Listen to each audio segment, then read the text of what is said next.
What's going on, everybody? Boy, Danny the Bull here with another episode of Around the Ecomiverse. We're joined by Jordan Riz. We got the Doctor of Stuff. We got Hello K in the house, and we got some more people joining us in just a little bit. How you guys doing today? Yeah, awesome. Feeling great. Good. Hey, man. You all caught the AMA today? Yeah, I got the tail end of it, like the last half of it. Yeah. So there's a lot to talk about. The Veve 500 was today, which was awesome. There are a bunch of drops March, and then of course the AMA. So I guess let's start with the AMA on Discord. Any thoughts? Impressions? What are you guys thinking? I know we discussed this a little bit before this in our Telegram group, and I think the average opinion was about a 1 out of 10. One out of 10. Scathing review from Jordan Riz. Yeah, not too much happening. Yeah, I mean, basically that they're working on stuff. And here's the problem with constant updates, right? Is it doesn't give the team a lot of time necessarily to really work on certain things. So we get a lot of the updates with those weekly pushes or bi-weekly pushes to the app, anything that they're working on. And so, yeah, a bit of a nothing burger, but I guess I wasn't really expecting much, to be honest. So what do you think, Kay? Yeah, I was. I mean, at this point, it seems like we're working on it as like the new version of soon, and like whenever it comes to these, we're working on it. Oh yeah, that we're working on it. Yeah, I mean, it was like I said, after the end of an AMA, I asked myself, if I hadn't attended this AMA, would I have not gained anything? And I'm like, no, I wouldn't have made much of a difference at all. So yeah, it's going to be a 1 out of 10 from me as well. But yeah, I was surprised, right? Like there were some red flags like in the AMA. I mean, I wanted to ask some questions. I had my hand up for like forever, but I'm guessing they wanted to like hear from other people instead of me all the time. But yeah, there were some red flags there that I do want to like address, because it goes back to my point of I don't think they're considering all the circumstances and all the repercussions of when they speak on these things. So yeah, I do have some important things that I think we should discuss. Yeah, let's first start with one of the first things they talked about was, I guess, recalibrating their systems, shifting from a top-down approach, which is more like traditional company, not really like, Web3 or whatever, and getting focused on specific jobs. What did you guys think of that? You guys go first. I think I missed that part of it. Well, I think that's, I mean, and Kay, you kind of talked to that. You had asked a question about that at like in a previous AMA, right? About can't you work on things concurrently? And basically they're working on the MCP and getting that out. And then they're going to do the queue system. But then he says, once that's kind of done, then they're going more horizontal, where teams will be able to work on things concurrently at the same time and really build that out. So that's where I'm expecting to start to see a real jump in a lot more of the announcements, that they're like, oh, here's all the improvements that we're making, boom, boom, boom, boom, boom, boom, boom. And I don't know all the complexities around. It's hard for me, and maybe Kay, you can touch on this. I don't understand how it's so hard to say, okay, you buy this item on this date, and then it just starts accruing points starting at this date, and this is how many points it accrues. And if you trade it, it stops. And just doing that for each collectible, and once you have that code, like implementing that, so to me, as like a non-dev person, I'm like, I feel like this is taking forever, on top of the fact that we were promised MCP in December, right? And so now we're coming into March, and they're like, we're almost there. And I'm like, what took 2 months? Like, and where, like, you rolled it out to this beta testers and a small group, and that's great. Like, again, I want to point that out, that there is some movement there. But again, if you were rolling gonna roll that out in December, and now we're in almost March. I don't understand it. So I'd love to hear some technical knowledge on what could be happening. Why is that so difficult to just back count points? Yeah, I mean, I'm not going to beat around the bush. I think the testing pipelines, there's a lot of work that needs to be done, because even to this day, like when they release a new feature, if it's not me, it will be, one of my friends that finds stuff that's like, it really should not have gone into production. And it's stuff that it's like, when you become experienced in writing, automated tests, you're like, something like this, you would have written a test for it and it would have been picked up before it even goes to like a beta testing stage. And so to me, it implies that their testing isn't very good. And it's happened multiple times. And it's not just a one-off thing. And the way to get around it is the same thing I've been saying for a long time, is they need to hire like one person who's very like, who can bring on board really good technical leadership. And they've done Nesta, who is very good, but I think he's more of a, like, he's better from like that managerial side of things, like knowing where to scale and hire, as opposed to having very, very good high level technical ability, as opposed to like someone who's just like a very, very good skilled tech lead who understands how to build, like solid testing pipelines, like good testing practices. Because testing is a very difficult thing. I'm not going to lie, like it is tough to write maintainable tests that, you don't have to go back and change constantly. Because the problem with a lot of devs out there is not most, but a lot of devs, when they get like, they just want to write code and they want to create features. They don't want to write the tests to test those features because it feels like you're not really doing anything. But it's such an integral, crucial part that it's quite difficult, unless you're like, quite a high level, to, understand how to improve testing pipelines and make testing uniform across your code base. So that's where I think they're kind of struggling, is that testing aspect, because a lot of the stuff that I've seen leak into prod for them, like I just question myself. I'm like, why is this? Why is something so silly like this, like, popping up in production? Like it should have been picked up earlier. So that's one aspect of it. And then, yeah, I think that's probably holding them back the most. But I did ask them before, like, are you guys becoming more, orthogonal in your approach? Like, can you work on things concurrently? And it seems like they're still kind of going through that transition phase of adapting to that. So yeah, that's also the thing, is like this not quite. But the thing that like this really goes to show that they are still adapting, right? Is they put out an article a few weeks ago saying this is how our release process works. For beta, we have week 1, week 2, week 3, week 4, week 5, right? And you increase the number of users. So we went week 1, well, hey, beta has started. Week 2, okay, bringing in some more users. And then that's it, out the window, we're shutting it down. Like 2 weeks in and they've already lost the track, as, like they've abandoned their approach. And, it's for whatever reasons, like, but it's just, you put out this article explaining the process and then you've kind of derailed from the process 2 weeks in.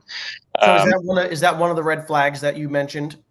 Or is that a red flag you just thought of as you were talking? It's a red flag I just thought. Yeah. I mean, there's a lot of things that just popped up in my mind, but yeah. So whatever the reason is, like, it doesn't really matter. Like, you guys put out this whole article, and people who are just there, they're like, okay, this is what it's going to be like 2 weeks in. Nope, that is not what it was like. So whatever the reason is that they have to kind of derail from their plans, like, I would like to hopefully see them, at least addressing the cause of it and, putting into action ways to avoid it, because otherwise, they're going to keep losing people who have faith in them. Like, because how can you trust the stuff you're putting out if, you're not following it? Yeah. What about they talked about making OUP and MCP synergistic. which was something kind of new that they've spoken of. What did you guys make of that? It seems like that's just take more time. Well, I know they were saying that, for instance, the percentage drop was sort of going to be split 50-50 between MCP and OUP. So it'll be like, I think it was like 33% for each. There's going to be like 33% for the public. So maybe they're changing some of those numbers around. I don't really. I guess they're trying to make them go hand in hand together instead of taking one of them being better than the other. But I think OUP should be better because that's, you're going to have to put more money in for OUP, I guess. I think they do have to find a balancing act there because you need to appease both collectors and investors and make each feel like they're getting equal kind of treatment or balance with both products. This is what I think is odd, though, because there's so many different use cases for OMI than for MCP. At least my understanding of that is, right? Because I can use my MCP points.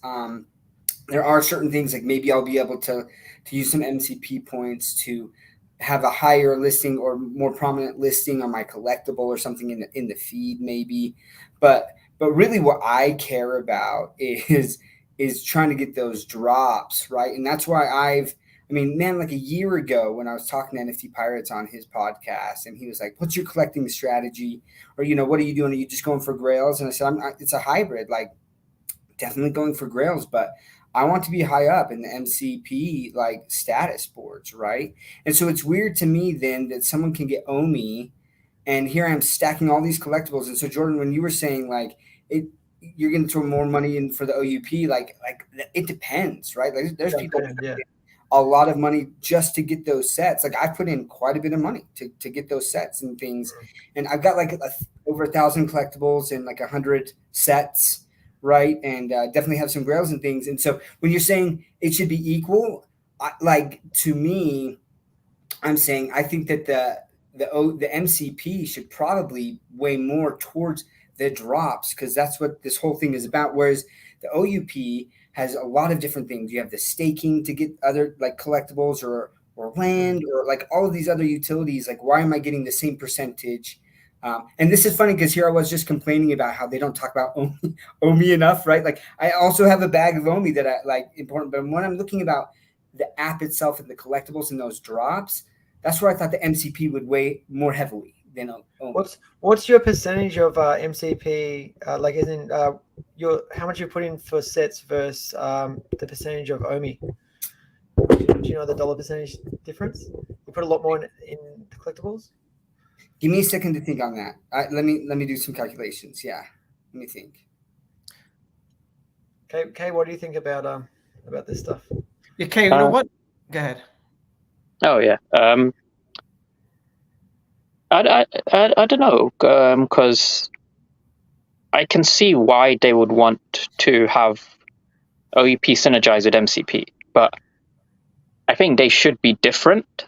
I'm not saying one should be better than the other, but I just don't think that they should be like too similar because then it's like OMI is no longer really like all that special, right? Because the stuff you're getting from OMI isn't like exclusive in a way, like it devalues the token.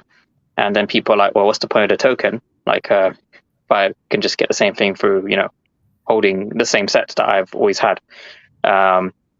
So that's the other thing, right? Is I think they should be different. And if I was to be cynical, right, like I would say, it's the cop-out way of saying that they should synergize. It's just because you want to save money on development costs because you don't want to build things that are too different. You want to reuse the same thing. That would be like the cynical way of looking at it. But I can see like, yeah, sure. For some things it makes sense, like the queue system. You want to have your OUP sort of queue, your MCP sort of queue system, and yeah, like wherever else there was, I can't remember. But yeah, I don't think they should be too similar. I think they should be different, but you should revise and evaluate the impact of both so that one's not overly better than the other. But I don't think they should be exactly the same or too similar. I agree. Dr. Stuff, did you work out your calculations? Yeah. So I'm about 60% Vivi NFTs and 40% OMI. Oh, that's a pretty close split. Yeah. The thing about OMI is that it fluctuates in price, and that'll bring you up tiers. Yeah, that's true. Yeah. That's Yeah. True. So once OMI goes up, you'll have a lot more OMI than Yeah. Well, and my plan is right now, like I'm definitely stacking. My thing is, and it's funny kind of talking to, especially in our little group there, right? Like some people have really specialized just in like OMI. Like I am in a lot of different projects. And so like my funds are in a lot of different places. I love a diversified portfolio, but I still do think that the potential for OMI is massive. And that's where this year I'm trying to stack more OMI and get that percentage up significantly on that. Yeah.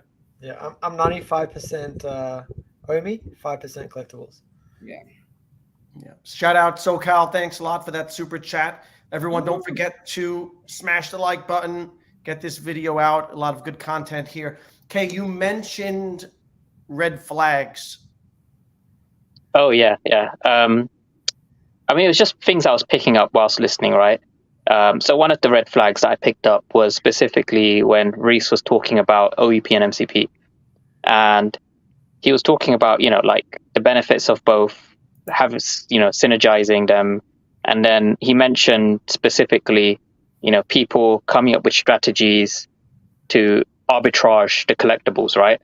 And I was listening, I was like, why did he say that on this AMA? Because it is recorded as well.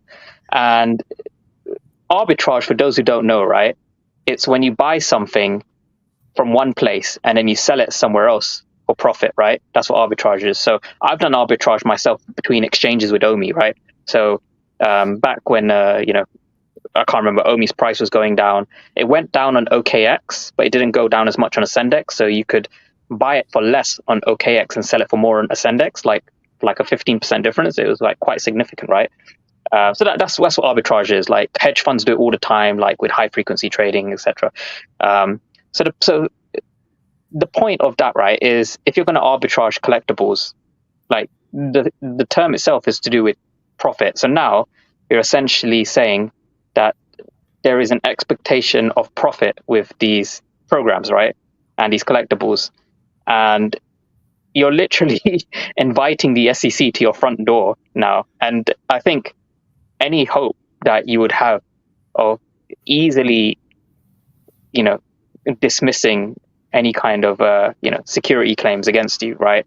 Like if you went for a motion to dismiss, the judge would probably dismiss your motion to dismiss because you've been saying stuff like you can arbitrage the collectibles, and alongside all of the other stuff that we can go into, the parallels between NBA Top Shots and Veve, like, the preventing users from cashing out for so long, the walled garden approach where there's only a Veve marketplace, there isn't really any other marketplace. So Veve's efforts determine the value of these collectibles, like it is stuck on Veve right now. There's like so many other things that we could talk about that, are parallel to NBA Top Shots. But that just added to, reinforcing this whole security issue. And the fact that they did sell these NFTs in the US, like they can't get around it the same way they can with OMI, because OMI was never ICO'd in the US. That was kind of their way of escaping the SEC. But with the collectibles, like they kind of pigeonholed themselves a bit. So I think if ever there was someone who filed a security claim, I don't think they'd be able to very easily, put forward a motion to dismiss and get rid of it. Like I think it would actually go to trial because of the NBA Top Shots thing and how many parallels there are, and the fact that now you're adding more, giving people more ammo by saying this kind of stuff. Yeah, it is important what the team says. And my stance, I put a long thread in as I analyzed NBA Top Shots and Veve, and I do think that there is a chance, right, that if that were to be brought up in a suit, that the judge would make that same ruling. And one of the differences when I was arguing with Kyle Tiger Willson about, well, with the NBA Top Shots, the fact that it's the Flow blockchain, that they have their own blockchain, you had to look at substance over form. So even though Veve doesn't have its own blockchain, the substance is that on NBA Top Shot's blockchain, it's a walled garden as well. You can't take it off. You don't have a different marketplace, all of those things. And everything there applies to the same walled garden that Veve has. And so, yeah, those comments definitely don't help when you're talking about derived from the profits derived from the efforts of others. And then the company is saying like those arbitrage comments, or when they're saying, hey, we have all of these users, and so you're not getting these drops, and the prices are going to go up, like anything like that. It's really difficult. And because it is a reality, like what's happening is a reality. Prices will go up when there's more users, right? But talking about that or mentioning that in those public forums, in recorded spaces, it is a nice feeding ground for attorneys. Got a super chat from VDOG. Thanks for that question. Huge question for you guys. How much of your OMI are you allocating to your Veve wallets compared to cold storage? Jordan, you said 20% OMI in Veve. Yeah. I just keep that's what should be enough for the top tier of OMI staking once the price goes back up. So right now it's not. If they released OUP, I would not get the top tier for it, I think. So my thing is, I don't have anything on Veve to date. I don't think you should. Like, it depends on what your goal is. If you don't want to touch it, if you don't want to sell it, or have those arbitrage moments where the price goes up and you think it's going to go back down, you want to sell some and take that risk. But yeah, for me, I am waiting until, and I talked about this on the AMA that Crypto Rain and I did with Reese, is basically that question of kind of like, is there going to be a way in the future? And right now the technology isn't there because it's on L2. OMI is on L2 for the staking, but to be able to soft stake from a hard wallet, right? So that it doesn't ever actually leave your hard wallet. So if there ever was a hack or something, that your tokens are still safe that way. So I'm kind of like a wait and see how everything kind of rolls out before I start sending any of my OMI over there for the staking. Yeah, I don't have any in the Veve wallet yet, but I will once the staking becomes available. Okay, do you have any in the Veve wallet? No, I don't have any Veve wallet. I used to have like 50K worth of OMI on there, but that was back when I thought OEP was around the corner. Right now I don't have any on there. I've got all mine like in cold storage pretty much. But yeah, I will send over whatever the amount is at the time that I need to get the maximum tier with staking. So yeah, I don't know how much that will be right now, but however much it needs to be, I'll send that much over. That's my plan as well. Yeah, same.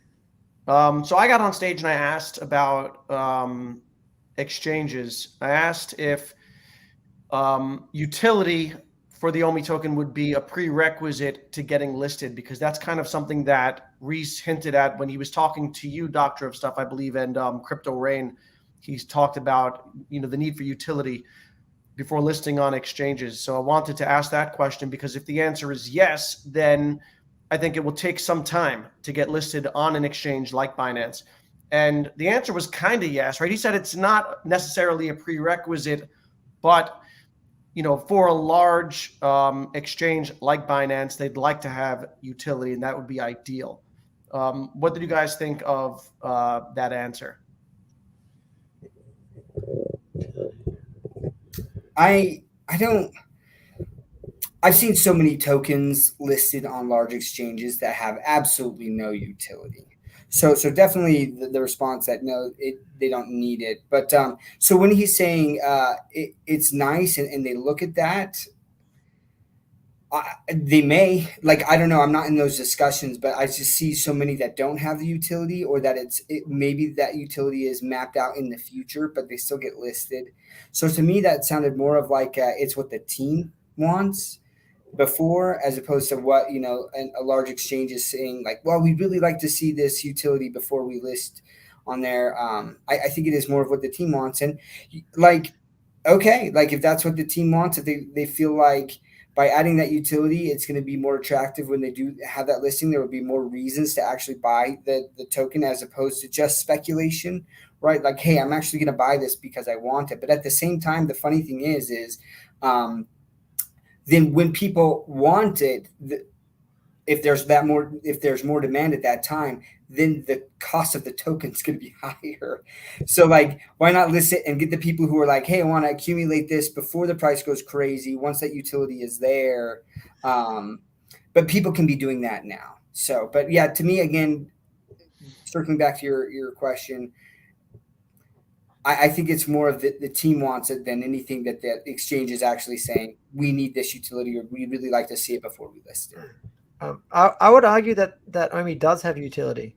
We've got OMI. You can buy and trade things on Immutable. You can use OMI on Epico Regal, and OMI is now being used in the crypto to gem OMI to gem pool when you bring crypto into Veve. So OMI is being used there as well. So I think OMI is being used at least 3 or 4 times as a utility token already. So I feel like we could easily argue that it is a utility token right now, and they shouldn't use that as an argument. I think that's just a random excuse to come up with. Okay. And Dive Jedi was pretty funny, asking about the Binance. He was very bold. I saw that bit. Yeah, I love Dive Jedi. I don't know if he's here. He's usually in the chat if he's here. But shout out to Dive Jedi because he was bold. He was going at him about the Binance AMA. We got a special guest here. What up? Woo! Yo, what's going on, fellas? Is that Conor McGregor? Who the hoop is that guy? I needed a proper Lambo. I was hoping to get the green Lambo so I could film that out, but I ended up not getting the green Lambo on the drop. So, so we'll see. Yeah, we're just here chatting about the AMA. Did you get a chance to listen to it? I listened to most of it. Yeah, I tuned in and out. I was kind of working throughout the process, but I listened to a good portion of it. Yeah. What are your thoughts? Kay and Jordan gave it a 9 out of 10. 9 out of 10. Wow. He's trolling. Honestly, I didn't expect much to begin with out of this AMA. I thought it was going to be more of the same. And that's pretty much what we got out of it, I think. I think there was a couple things that was said that I thought was interesting. But yeah, overall, I don't know. Just I'm not going to rate it. It was just okay. Yeah. Yeah, we actually gave it a 1 out of 10. Danny's just Yeah, we were like 1 out of 10. Yeah. I heard Kay's comments. I think there's the arbitrage. Maybe don't mention that, especially with the NBA Top Shots going on right now. Especially since that just started. Yeah. So yeah. And like you were mentioning too earlier, you guys were talking about that earlier too. So yeah, that's definitely something to watch out for. And yeah, I think you should be cleaning up a little bit here and there and what they're saying and doing. But yeah, we'll see. Yeah, back to the Dive Jedi thing. They did clarify what we've all suspected, that we're not getting the Binance AMA doesn't mean that it's a Binance listing, which a lot of people I think were hoping for. So I'm glad they said that and got that out of the way. But Kay, you had mentioned any other red flags besides that one? Oh yeah. Let loose. Yeah. Okay. How do I phrase this one? I don't know if you noticed this one, right? Because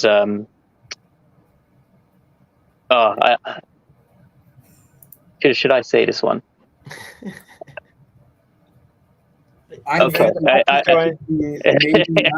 Maybe I mean, it's one that I noticed, but I don't know if I want to repeat it. All right, maybe hold off then. I won't repeat it, but if you okay, so I'll tell you what it was, right? Like when David and Dan were traveling and they spoke about meeting the new team and specifically which region. It's like a whole nother topic, but yeah, I won't get into it. Okay. Let me see what other. I took some notes while I was watching it. I thought it was funny when they asked what the community can do. Reese said, "Stop being mean on Twitter." Oh, he did say to post in all the exchange sort of posts, because obviously that got a lot of attention. I think OMI had a bit of a run after KuCoin comments. You know what? My post on that KuCoin post that they did about OMI, that was the most liked post on that whole thread. I was like, How many did you I let's go. retweeted it. Yeah. I think it had like nearly 500 likes. Yeah, we. Oh wow, we, is that what they're saying? Their speculation around KuCoin listing? I mean, KuCoin definitely noticed OMI after that. They Yeah, must have. They, Oh, I see. They said to get in contact with the team and get the team to contact KuCoin. That's basically what they said. Yeah, and the altcoin daily post also, if you noticed, I think my post and Randy's post had a ton of likes on it, the most also. So the community is definitely active. I don't know what any other community. We basically got 2 listings, 2 new exchanges in the last week, just based off of our own interactions online. Do you guys have any info on those 2? I think one is Bing X. Oh yeah, I've actually talked with the Bing X, one of their team members before, and I think they rank somewhat decent on like the trust score thing that CoinMarketCap uses or something like that. But they seem like a okay source. I like, again, you have to do your own research on some of these platforms, and there's so many exchanges nowadays. But that one I have talked with their team before, just via some other projects I was working on at the time. Yeah. They talked about crypto pay in. 12,000 people have it. They're trying to scale to 20,000, but crypto payout doesn't seem like it's a priority. Yeah, I was disappointed by that because they kept on the Veve. Like, if you go back to the Veve Twitter, they constantly kept saying, stay tuned, crypto payout details soon, like crypto payout, and then they kind of pushed it away. And now it's like, oh yeah, we'll look at it when we look at it. It's like, the priority of getting money into the app was pretty high, but the other way around, it's like, it's not really a big issue, like not a big priority. It's like, yeah, you should have it both ways. And that lends itself to that narrative, right? That they care more about. Is that that Veve Vault? Yeah, Veve Vault in the house. Be nice on Twitter, yo. You know what? I had my hand up the whole AMA, and I think they brought me up, and then they kicked me back down again. You're on the naughty list. Yeah, they brought me up, kicked me back down, so I had to stick my hand up again. And then because I had some pretty spicy questions to ask. I was like, come on. What were your questions? Yeah. Okay. So one of my questions, right, and this is really, really important, and it's been on the back of my mind because this is going to affect myself and a lot of other people if it isn't addressed right. Or I should say it will affect my decision and other people's decisions moving forward, right? So the question was, with crypto paying specifically. So whenever I buy gems, that I was buying on the App Store or elsewhere, right? So typically Google or Apple, they're very good with managing the regional taxes and stuff like that. They kind of do that stuff for you, right? So they'll apply it because they're the front for managing the payments. So in the UK, I'd be paying, I was paying $1.30 per gem. So the moment I get gems, I'm already 30% down just in the moment of buying gems. And so that's to do with digital goods taxes that we have in the UK. And then I know other people, depending on your states, you have like state sales taxes, and other regions around Europe, like they have like their own version of digital goods taxes because, like it's a digital item. So they have like their own unique kind of tax on them. Now with crypto paying, for some reason, I'm getting a 1-to-1 rate. So I'm paying $1 per gem. But then I was thinking, right, why am I paying $1 per gem with crypto paying? But if I buy, with fiat through the app or whatever, I'm paying more. And it's nothing to do with the App Store fees or anything like that. Like that's already been accounted for, right? So just because I'm choosing to pay in crypto, that shouldn't mean that there's no taxes, right? That Veve has, like digital goods taxes that they should be applying, because it's. K got rugged. Yep, K got rugged. K been getting rugged a lot lately. Oh, sorry. Yeah, am I back? Yeah. Okay. Yeah. Oh. Yeah. So I was saying it's the company's responsibility. Oh, can you guys hear me? Yeah, we hear you. Okay. Yeah. So I was saying it's the company's responsibility to apply digital goods taxes. Now,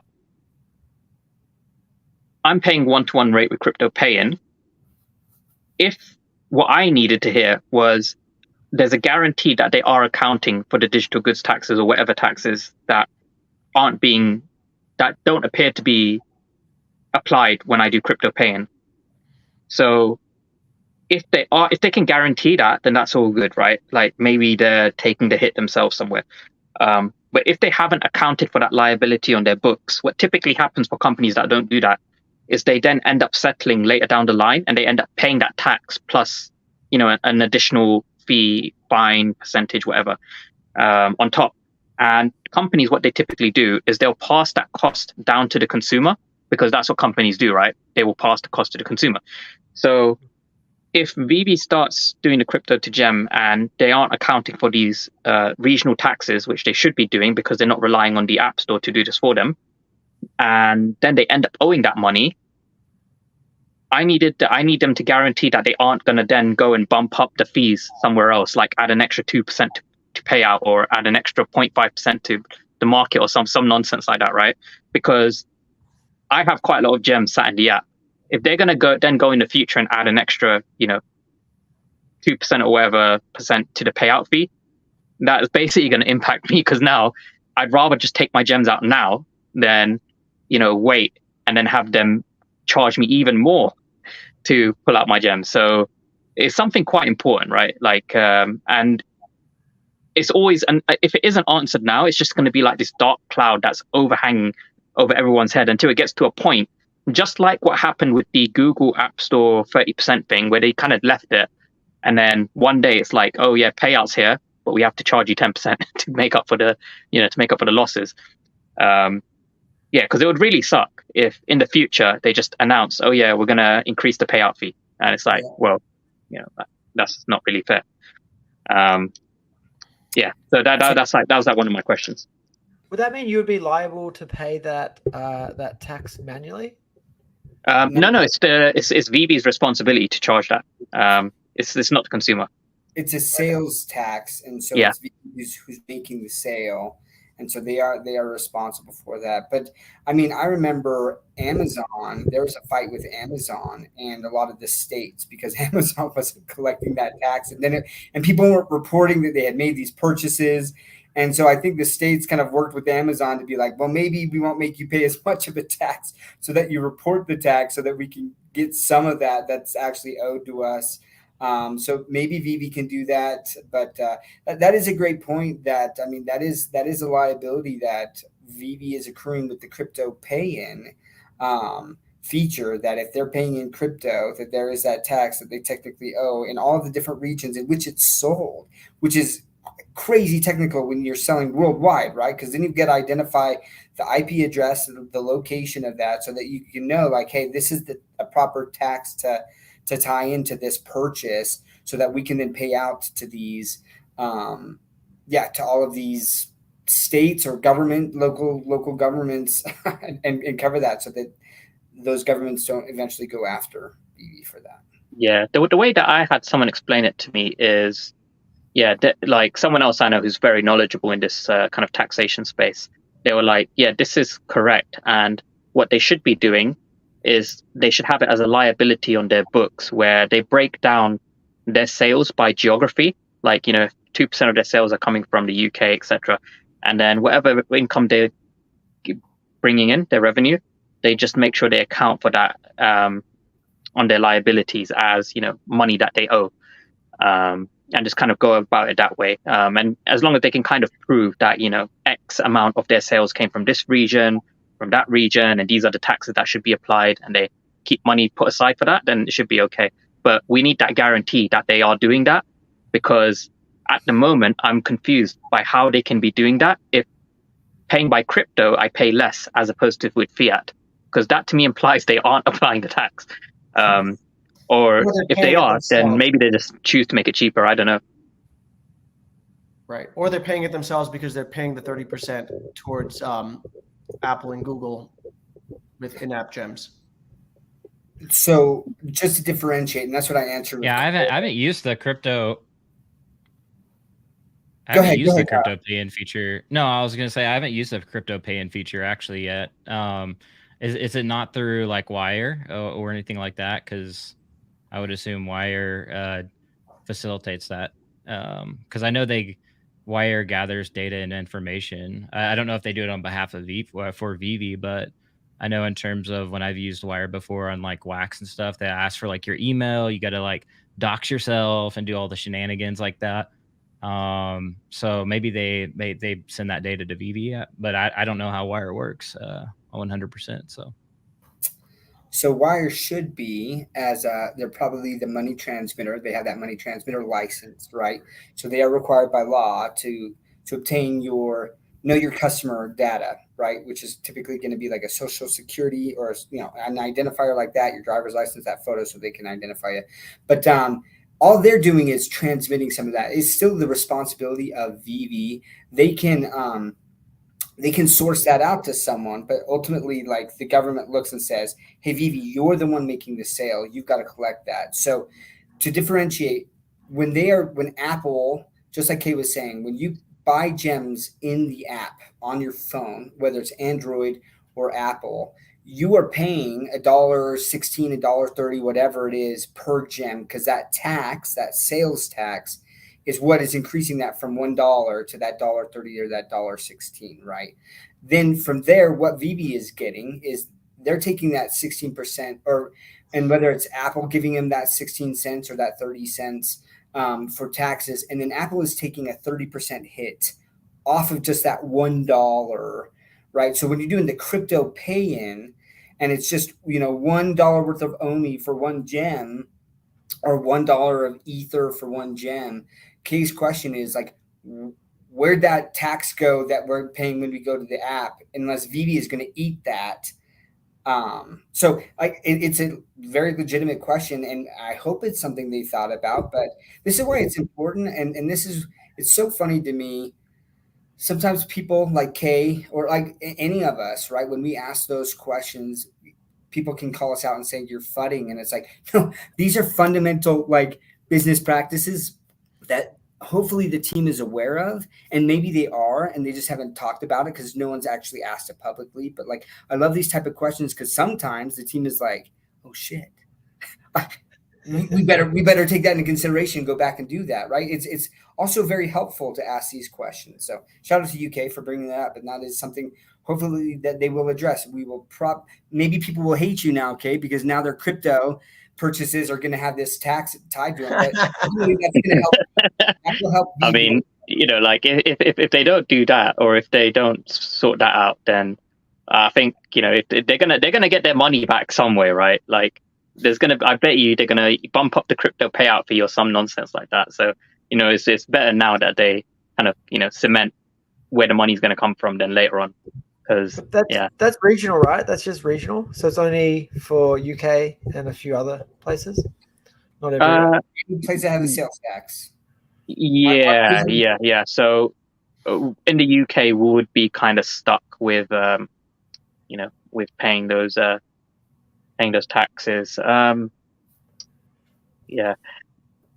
It's such a tricky thing, right? Because obviously they've KYC'd us and whatnot, so kind of have to. But if they choose to eat that themselves, then okay, that's fantastic. As long but for every $1 of gems that I'm buying, they are going to be going to debt, because when they pay out, they're going to be paying out the amount that's greater than what they're getting, basically, because they're eating the 30% or 16% or whatever the tax is, right? So it's going to be similar to the Apple situation. So they then need to account for that in their other revenue, like allocate enough to cover the amount that they're not getting from the gems plus the tax, which is kind of going to be a problem for them, which I don't think they probably would do. Yeah. But essentially, I mean, users are purchasing gems at the end of the day, which is like essentially synthetic, currency, that a gem equals one gem, and they can allocate a value to a drop that is just based on that synthetic amount of gems. So I don't know, like I maybe they do eat the fee there on that, but I'd imagine they could generate some of that fees in terms of like secondary marketplace, or like you said, crypto payout, or some other mechanism. Yeah. I mean, my other question I had for them was just based around the guarantee of, they have thought about how to protect themselves from, the ongoing litigation with NBA Top Tony Shots said and SEC. Yeah, because like they've done a pretty good job at protecting OMI, but it looks like, they've just left themselves wide open on the VV side, because they sold the VV collectibles in the US. Like, okay, now you're under SEC jurisdiction. You have kept the collectibles in a walled garden. Everything is on the VV marketplace. So the value of those collectibles depends on the survival of VV. So that's another one. For quite a long time, you prevented users from cashing out. So that caused the market to obviously inflate. So that's another one. What else? The arbitrage comments, I think they could probably pick up on that kind of stuff. I think there was a point where, I don't know if it was, it must have been a joke, but Dan was saying stuff like, in 5 years from now, I'm going to sell my Todd Batman for like $5 million or something. I'm pretty sure he said that in a joke, but like, you never know with the SEC. And I heard they were going after people for using rocket ship emojis, so you don't know. They're trying to scare the market for sure. There was some other. Kyle, what are your thoughts on the whole NBA Top Shot thing? Well, it's apparent that they're trying to scare everybody into they are doing their job at the end of the day. Targeting NBA Top Shot specifically, even the judge said this is an NBA Top Shot specific case. It sounded like, just based off what the judge said, that he was entirely just not sure if it's a security or not. But the fact that Flow is actually associated with NBA Top Shots, and that's where the Howie comes in, and that's where the judge made the correlation there. So now, for those that don't know, Flow is what, the blockchain? It powers the entire Dapper Labs, like the whole blockchain of with all these projects listed on it, which OMI doesn't power. Literally, pretty much, it doesn't power. It's not a blockchain. Right. So that's where it's specifically very different from Flowchain itself. So the judge is in question whether the success of the NBA Top Shots was associated with indirect with Flowchain. So Flowchain obviously went out of business. That was another example he uses was, well, in the physical world, if Topps is selling cards, then the end user or buyer keeps the card even if Topps goes out of business. But if Flow went out of business, does that mean that these NFTs just go belly up and die? That was like his second point.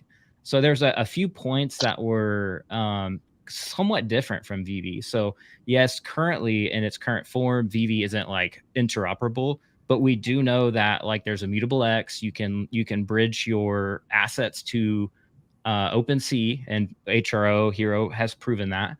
But yeah, there's a case to be made, but I think the judge did what he did with NBA Top Shots and, proceeded with the case because it's a stronger case. And that's my point is Veve, if you look at it objectively, it's a weaker case than the NBA Top Shots case for XYZ reasons. But you could make a case like Kay saying where like you could, say that XYZ, all these examples given, but it's not something they would probably go with initially in a case, especially like in terms of regulation, in my opinion. But they would target like a Flow / NBA Top Shots scenario, kind of like what they're doing with Bored Apes, but more on the decentralized kind of sector. I think it's important too to state that this is just like a lawsuit. This isn't the SEC filing a lawsuit, right? These are private individuals that have gotten together. They're working on making it a class action lawsuit, right, against that. So the SEC hasn't opined, or the SEC isn't the one making this case that Dapper Labs or the NBA Top Shots are a security. But what this could do, right? And I think that there was someone saying this, and we kind of talked about this as well, but like just like we have the Howie test, they could use, if this goes to court and if it's ruled that Dapper Labs, the Top Shots are securities, then basically they could set up the Dapper test, and use something like that. And sounds good. Yeah, the Dapper test. Yeah, but we'll see. And my whole argument was basically that.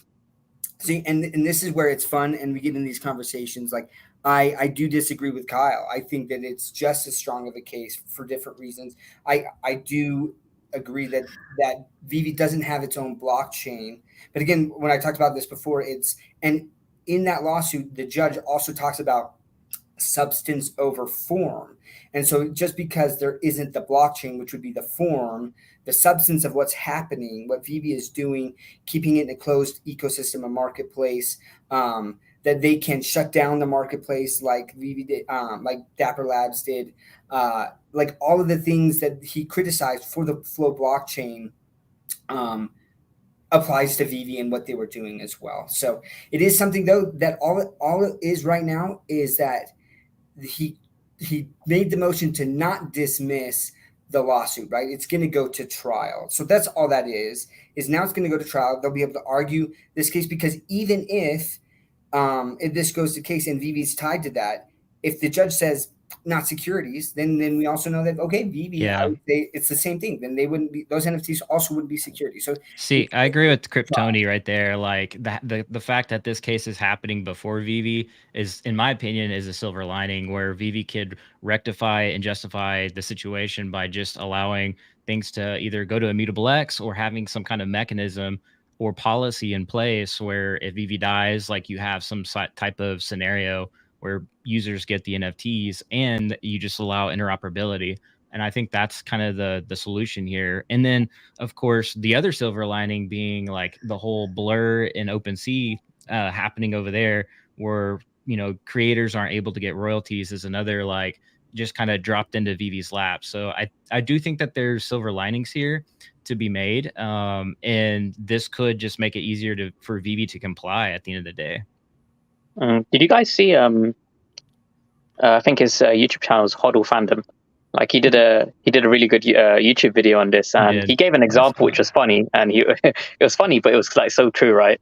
He was saying, like if there was someone and they went out today and they murdered someone, and then tomorrow they went to the judge and they're like, "Hey, I'm a refined person, like, you know, I'm all good," but the fact is they still murdered someone yesterday, so they still have to, you know, it doesn't mean they get away with it, you know, murder.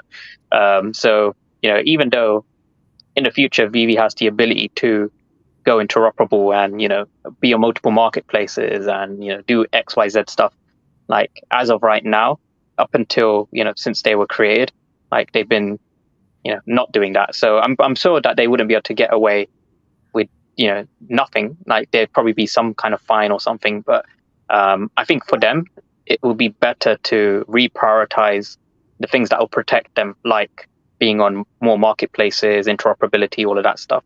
I think that should be, given the new information that they have with the SEC and what they're doing with NBA Top Shots, like maybe it's time to reprioritize some of the, you know, marketplace and interoperability stuff, because it didn't seem like it was a huge priority. But yeah, maybe now he did have a good video for sure.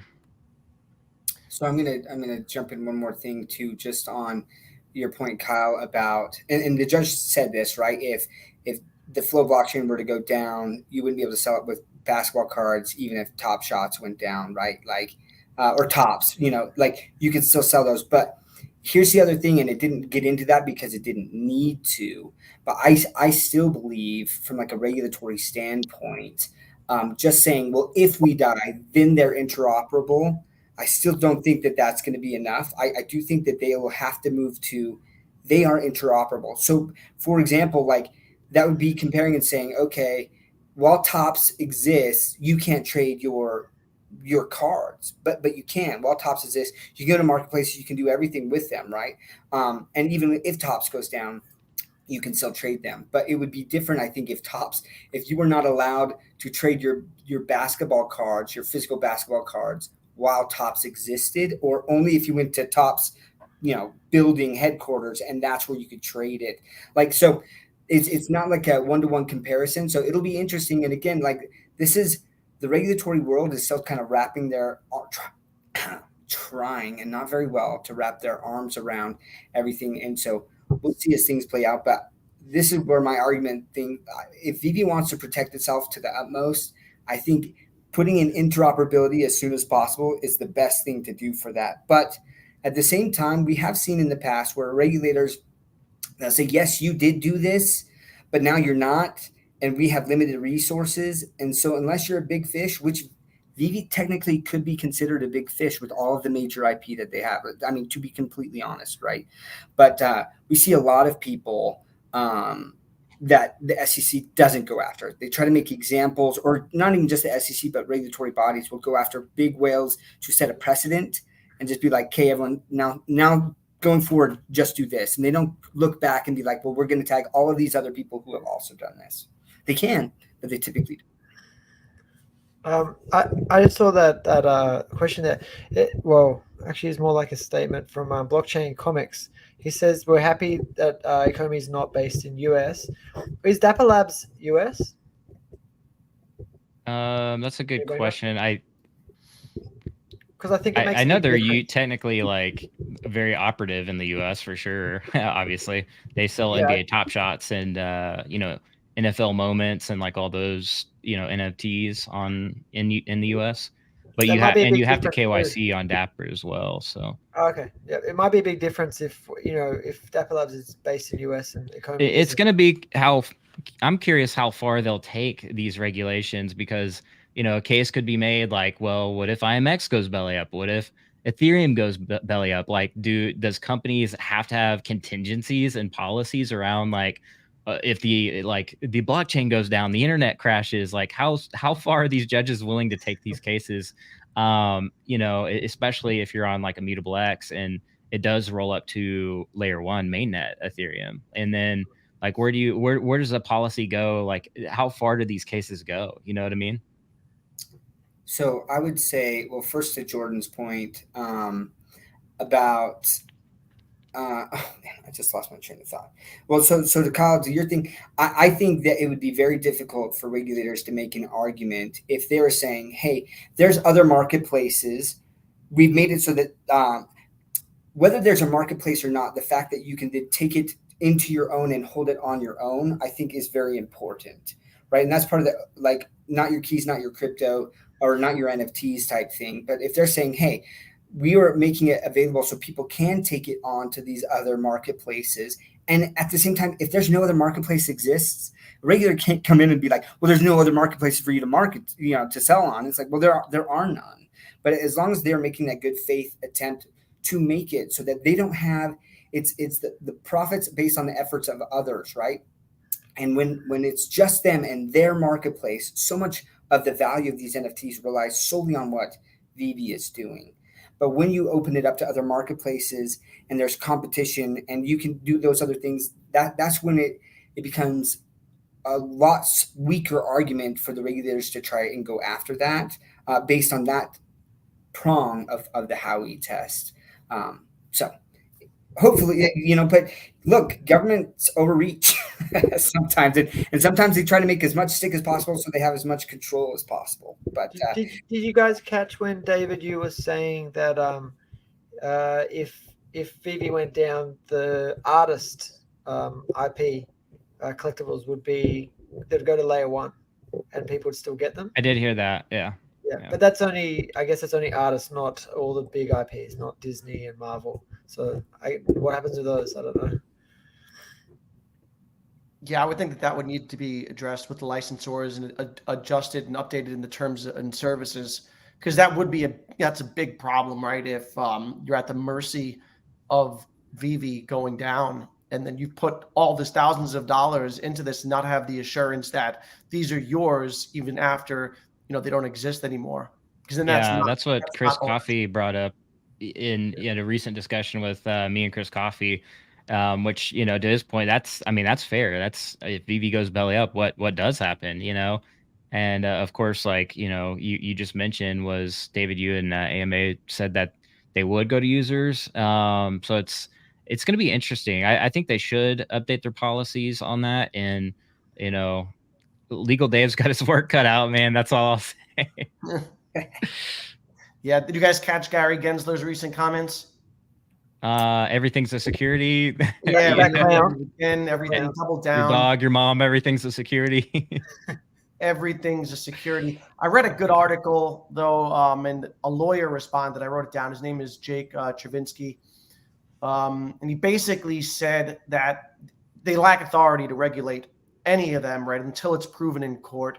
And for each asset, every single one individually, they have to judge them one at a time, which would mean taking every asset to court. Yeah. Right? Which would He's take trying forever. to create this broad definition, and They've been saying that for years. Yeah. so what do you Before guys think Gary, I'm pretty happens? sure. I mean, no one knows, but how do you think this ends up playing out? I'll let the doc answer, man. He's better at that than me. So the lawyer's not wrong.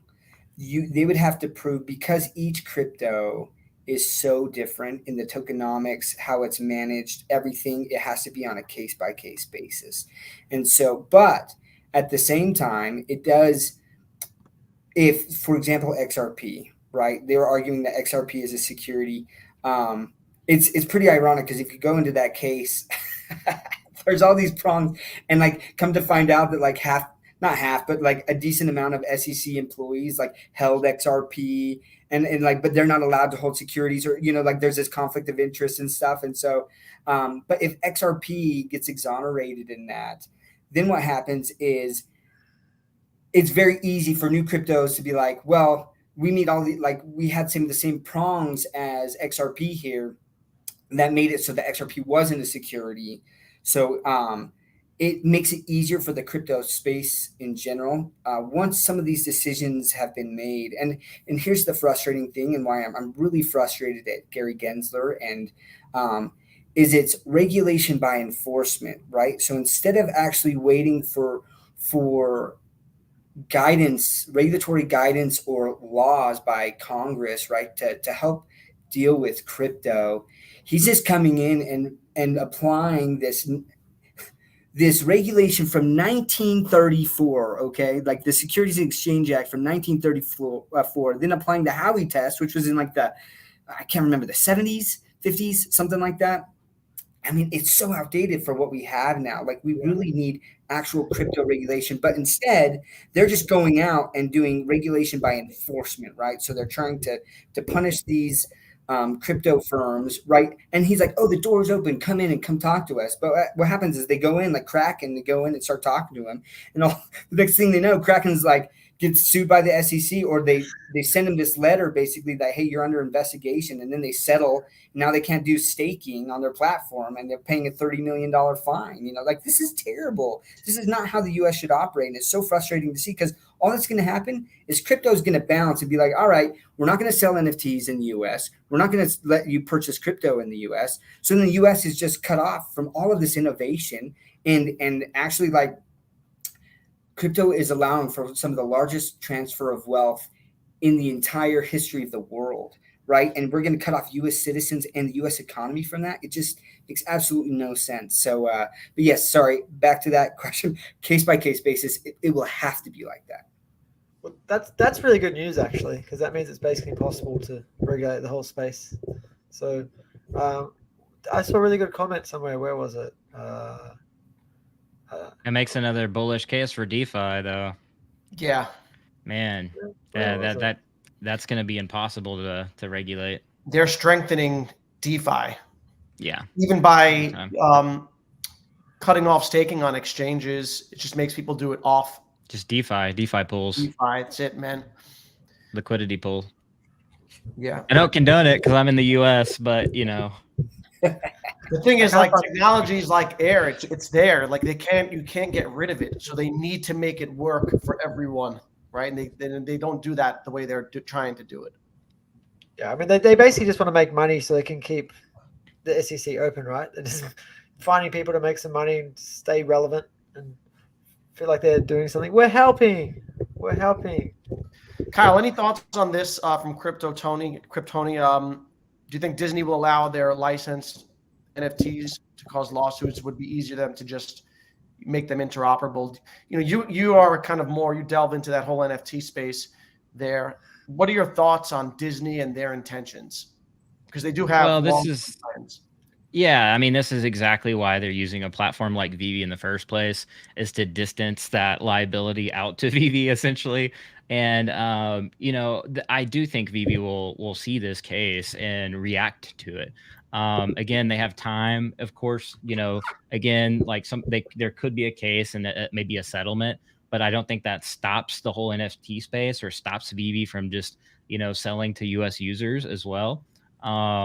In any new industry, there's going to be cases and suits, and in this case, it's unregulated, and we need clear pathways, and I don't know what's going to happen, to be honest. I mean, Basie's still under a probe, and that's like to the max of how far you want to take NFTs in a decentralized manner. And then now you have this kind of NBA Top Shots case, which is going to set somewhat of a precedence here. So again, I don't, I'm still, I would have sold all my NFTs if I thought, everything was just going to be put on pause. I don't know if that's the case, because in crypto, these projects kept going and they kept selling tokens on all these exchanges, and that didn't stop crypto for a day. So I think it's just going to be something similar that plays out, and it's just going to be dragged out. And I think Disney's going to continue just to sell NFTs. I don't see the NFT space going away. I think the regulators are going to look at these like collectibles, but if you take it to like a Basie level, then they might say, okay, this looks like a security, like, cause it kind of is. I mean, however you want to cut and slice the apple, and maybe they make OpenSea comply with security laws and not necessarily, the NFT holders themselves, if that makes sense. I don't know. That's my thoughts on it. Yeah. You guys catch the Veve 500 today? So good. So good. It's amazing, man. Wow. That was fun. I thought that was kind of funded by the team, but it seems like it was just fan fiction, whatever, man. I thought a fan film. I thought that they were supporting it financially somehow. I don't think so. That would have taken like a month to make. That took months to make, I think. Yeah. Yeah. He put a lot of time into that. I thought it was really good. Really. Yeah. Yeah. Who did you guys have picked to win it? Chucky. I love DeLoreans, so I wanted Thor. Yeah. I had Thor. I wasn't thinking about the fact that he'd won it before, and freaking Vader. That's messed up, because Thor would have won it again. that was fun, man. Yeah, I had picked Thor. I love it though. The Chucky. I had Thor picked too. I'm with you guys on that one. But as soon as I saw David Yu cheering for Chucky, I was like, he's gonna win. Like, I know it. It was fun. It was really fun. Yeah, I loved how he incorporated members from the community into it. And that's really like, the community is the biggest asset that Veve has. So, it makes it so that, they'll get through these difficult times that they're facing. A lot of drops been happening. You guys been going for them? How active are you? I just got the Kang, just before I came on here, I just got the Kang blind box, and I got the ultra rare. Woo! Nice. So I'm excited about that. The King looked amazing, but so my brother, he texted me beforehand, was like, "Hey, you going for the King drop?" And I'm like, "No." For the sentiment right now and the activity of the users, I'm like, the rare, or whatever, the more common version will definitely go below retail, and then the ultra rare will probably go for around $70. I wasn't too far off from that, and I like the King thing, but with drops every day in March, that's going to be insane, because I also am like, I really like the King thing, but what else is coming in March?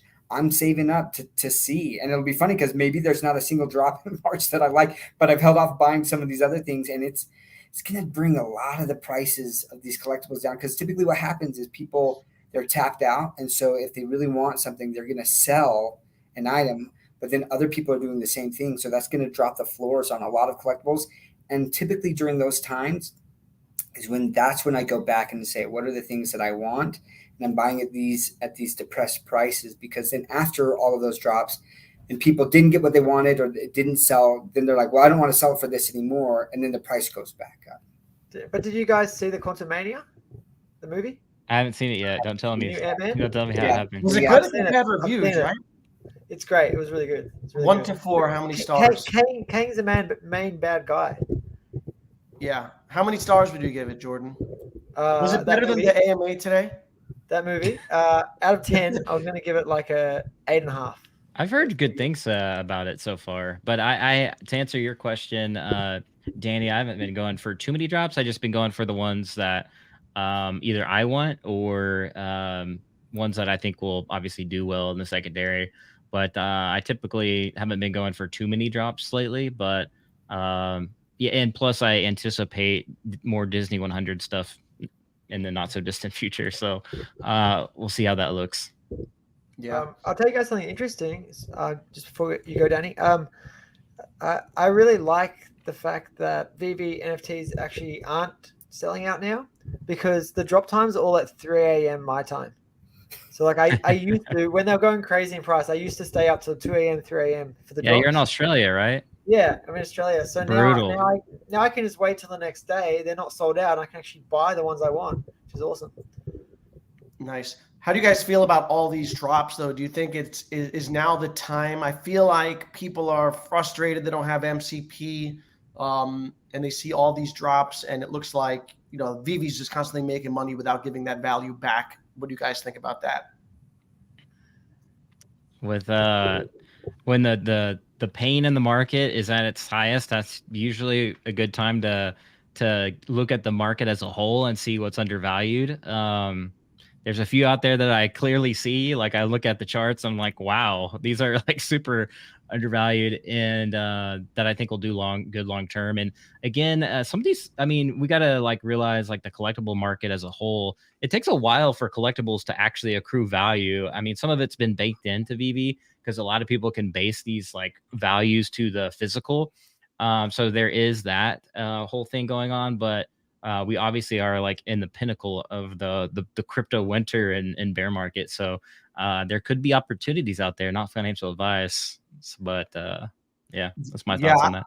I would agree with that. I think that, because it's, the space, NFT space, and we want like profits now, the collectibles industry, the traditional collectibles industry typically takes like the card industry will take like decades for cards to really mature. Like when did Pokemon cards really become valuable?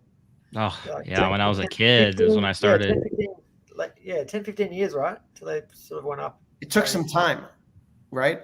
And I think that's what I think the true value of these will be determined some years from now. Until then, it's a lot of speculation and cycles. Yeah, 100%. Yeah. That's why it's interesting, right? Because I think a lot of Veve users are like in a bubble, in Veve bubble. But like I'm kind of zoomed out a little bit, so I get to see the first of like XYZ on different blockchains, and a lot of those are like just baked in too. Like and a lot of times they go for like a high premium. For example, you have like OG projects like Punks, Apes, around different certain movements, even like kind of FA quote unquote like anime style NFTs like Azuki, for instance. Or there's been other like notable anime drops. And then of course you have the ordinals on Bitcoin, kind of like the first of like some of those really good first original ordinals. Like we're going for, I think some guy sold one of his ordinals for like six Bitcoin or something crazy. Wow. What's the story behind the ordinals? Yeah. So ordinals is kind of based on the ordinal theory or protocol, where it uses like Taproot to assign like individual Satoshi's numbers. And so people figured out like how to ascribe or literally inscribe data to a Satoshi. And they would inscribe like obviously like a picture, for example, just a rudimentary JPEG, kind of like it almost is like a deeper level NFT. Like it's not even properly called an NFT, but it's almost like it's like deeper than an NFT because of the permanence on Bitcoin. Like it's not going to go away, and it's just there, and you have to deal with it. And so, which is pretty much in line with Satoshi's vision in the first place of like Bitcoin and its permanence and kind of that, if you will. I mean, it can be argued there's like corners in the Bitcoin community, but that's kind of what an ordinal is in a nutshell. It's like a literally permanent NFT, but more properly known as, some people are calling them artifacts, or some people are calling them inscriptions. and some people call them ordinals, but it just depends on what corner you kind of sit in Bitcoin. What's it like working with Paul Barron, buddy? Congratulations on that, by the way. Yeah, man. Thank you. I appreciate that. Yeah. Thank you. I appreciate y'all. It's good. It's great, man. It's a dream job for sure. I mean, this is kind of what I've wanted, was seeking out like early on, and it's been like a kind of a dream come true type scenario. And it was always fun working for platforms and things like that. But this is like I've always wanted to do content creation. That's like always been my goal, and I get to do it for a job. So it's been a blessing and it's been fun. So, and it keeps my eyes trained in on the space. Like before, I was having to do other stuff and kind of not paying attention to macro stuff, but this allows me to really focus in on like what brought me to the space originally too. So. Yeah. And if you guys don't watch Paul Barron Network, I really he's really become one of my favorite people on YouTube to watch because he's so smart on the macro side of things, and he's level-headed. He doesn't shill. He gives you objective opinions. Mm-hmm. So I'm sure it's a great opportunity for you to learn from someone like him. Oh, 100%. 100%. He loves Veve too, right? He loves Veve and OMI. Yeah. Yeah. Well, I think that now's I appreciate it, Mr. Plant Profit. Yeah. Doc, you got to get going. Yeah, gentlemen, I got to bounce. But as always, We'll before wrap I this do, up. yeah, I just want to, if you guys haven't hit the like button, please do. Support Danny Bull, Jordan, Kyle, all of us. We all have Twitter accounts. We'd love if you gave us a follow and followed us on our YouTube channels. And I mean, it does take time to dive into some of this and do the research. I learned something about the ordinals there today. So Kyle, thanks for that. And we'll see you next week. Gentlemen, that's alpha. By the way, Thanks, people are actually collecting, and I'll like leave it at this with the ordinals. Is people are actually collecting satoshis at a number level. So, like during a mining block, there would be like an original, like the very first satoshi spit out in the block that was created. People are collecting like the lowest numbers, kind of like with Veve, the lower edition numbers are worth more. Same thing with satoshis. So, anyways, I'll leave it at that. Pretty but wild. I appreciate for having me on, Danny, and it was a pleasure speaking with all you and Jordan and Doc. You got to come back. Yeah. See you, gentlemen. Love getting your perspective also. Jordan, thanks again as always. Woo! Thanks to everyone for coming through in the chat. See you next time.